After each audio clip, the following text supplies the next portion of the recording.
শীতে ভগবানের পরোটা এবং সবজি করে দিলাম। আর পরোটাটা আমি কিভাবে করলাম সেটাই আপনাদেরকে দেখাবো।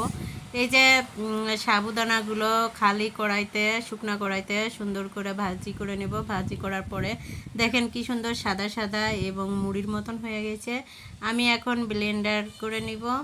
নিয়ে আগে থেকে সিদ্ধ করা আলুর ভিতরে লবণ দিয়ে এবং সাবুদানার গুঁড়োগুলো দিয়ে ভালো করে হাত দিয়ে মেখে নিব, কারণ আমি চামচ দিয়ে করতে গিয়েছিলাম, সেটা হচ্ছিল না, তাই হাত দিয়েই করে নিলাম। দেখেন আমার ডোটা হয়ে গেছে। এখন আমি একটা লেচি কেটে নেব। লেচি কেটে গোল গোল করার পরে সেটা আমি পলিথিনের মাঝে রেখে, দুই পলিথিনের মাঝে রেখে তেল দিয়ে সুন্দর করে এটার একটা সুন্দর একটা শেপ দিয়ে নিব।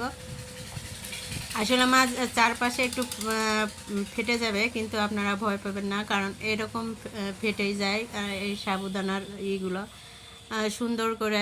তারপরে আবার এই যে আরেকটা করে দেখাচ্ছি। আর এই যে আমার একটা ভাজি করা হয়ে গেছে। এখন একটু সানফ্লাওয়ারের তেল দিয়ে নিব। তেলটা দেওয়ার পরে এই যে দেখেন আমাদের কি সুন্দর করে সবগুলো ভাজি করা হয়ে গেছে, দেখতে কি সুন্দর লাগছে। এবং এখন আমার সবজিগুলো হয়ে যাওয়ার মধ্যে আমি এখন ভগবানের ভোগটা রেডি করব। এই যে আমার ভোগ রেডি করা হয়ে গেছে। হরে কৃষ্ণ।